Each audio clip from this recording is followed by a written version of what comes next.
Hey YouTube, the reason why I'm doing this video, I realize that I'm dealing with a generation that has problems. But the problems are not easy solutions. And the answers that's given, even when it's multiple choice, are not the correct answers. I think I talked to you guys about this yesterday, but I really want to go into detail because I'm not like a mathematician or anything like that. But when I started to see mathematics in a different light, when I started to see an introduction of illogical answers and no true solution, I started to realize that these problems was man-made. I started to figure out even when you get the right answer isn't the right answer because they don't want that answer. They want you to use falsified answers to the problem. So you're given the right answer, but these issues are man-made. So they don't want logical answers that are absolute and correct. They want answers that are illogical. This is not rational. It does not make sense. Even if I were to take this answer and I was to turn around and do it in a whole different manner, the formula that's originally given is not the formula in which you want me to imply right now. You want me to utilize yours, which is illogical, because it's going to give me a bad proportion. Even if I answer it correctly, I will be off proportion. So now they're teaching this to our children. I keep telling you guys it's the same thing. They're teaching this to our children, and we're wondering why our children are becoming dumbfounded. Because if we were to take their logical mathematics to a mathematician, and the mathematician was to actually analyze it, the mathematician would say, well, this only makes an illness. It does not make logic. See, math has always been logical.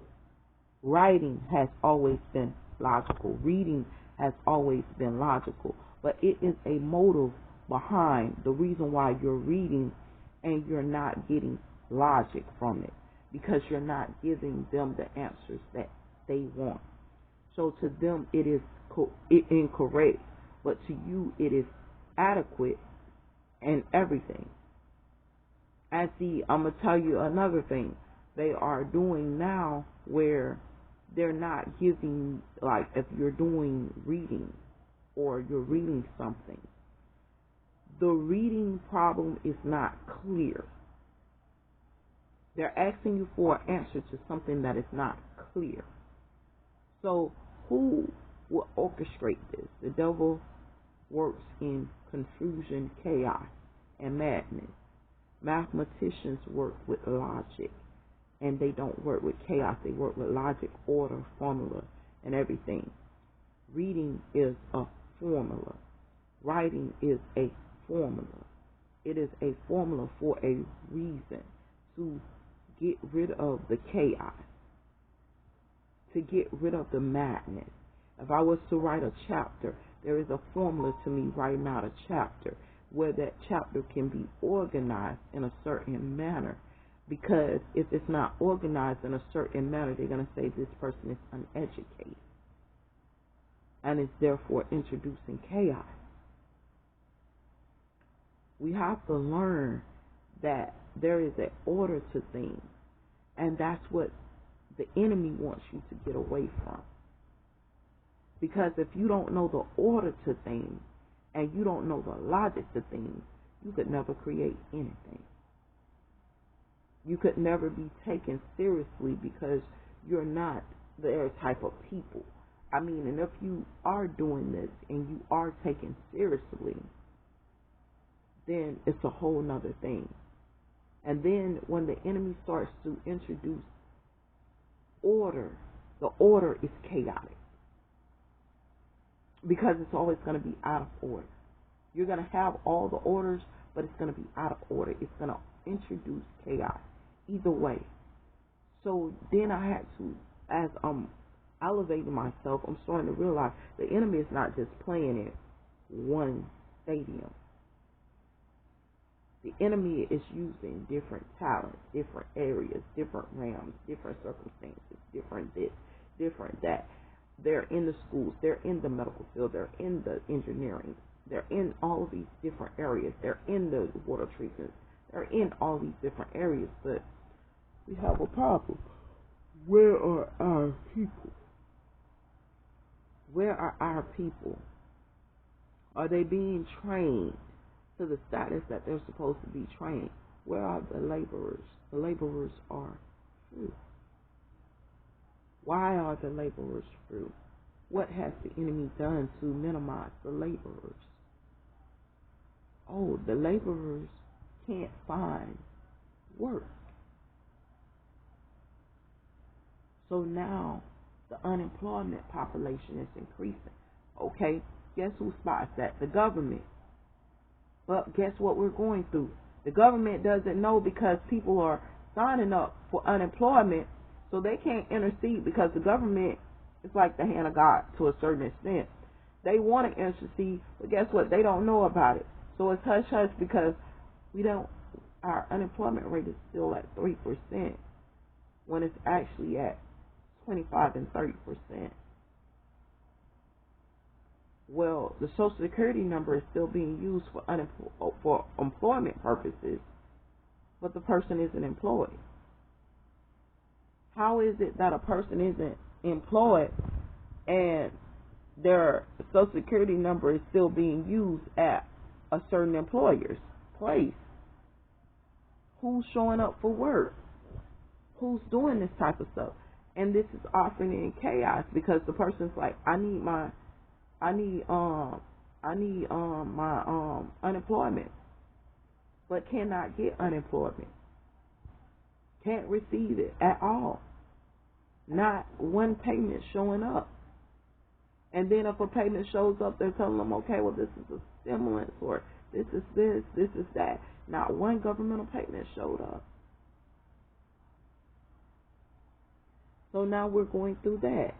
Now, let's go through some more, because a lot of people say, okay, you can hold the checks from the government. The government works up under a checks and balance system. After a certain amount of time, that check is no longer valid. If you get a check from the government, you have a certain amount of time to spend that check. If it's not spent within that time, that check goes back to the government. Period. You must spend it within a certain amount of time, and the government is the type to reinforce it by sending it multiple times to get it out of their accounting cycle, because they can't count it in that accounting cycle because it has not been cashed. So they're going through certain issues trying to figure out, well, why? What's going on? The check is stolen. The check is stolen. If it's cash, it's probably cashed by some off-brand human that stole it. People that are talking about they're in holism and are raping the people off that are laboring. How is it that we have people going to work and are being sexually assaulted? How is it that we have our children trying to elevate themselves and are up under complete attack? I mean, we're not up under normal attacks, and these are brilliant people. We're not up under normal attack. We're up under sexual attack. We're up under mental attack. We're up under psychological attack, which is mental attack. We're up under physical attack. We're up under so many different attacks, and nobody can find out the root problem. See, because once you get to a certain level says checks and balances. I'm supposed to check in with the ones that are supposed to keep balances. So you haven't gotten close enough to me, but you have already started destroying the foundation in which I built, which is also causing corruption right here in the United States. You're already plotting against the United States, whether you're a United States citizen or whether you're an off-brand person that came into the United States and can't stand us. And for all the foreigners that come here and try to make opportunity, we appreciate you, we love you, we want to keep you here. We want you to stay with us. We want you to grow with us, and we do want the best. But how are they supposed to be embraced when they see our people in such chaos? How are they supposed to stay here and embrace a system that cares nothing for them either? Cares nothing for the people that was born here, neither for the people that's here. But the only reason why they're getting that interpretation, which is wrong and ill knowledge, is because of the simple fact that we have people that are right now destroying our government system with ill knowledge, destroying us as well as our governmental system with ill knowledge. See, the United States was always said that we are at the forefront, we are the strongest, we are the wisest, we're going to learn, we're going to sit up here, and we're going to be the best of the best.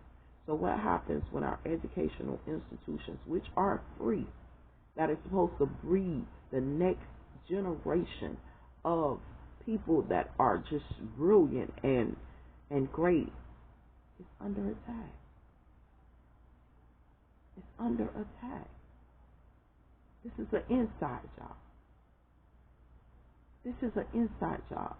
To infiltrate a system that is so strong, it must be internal.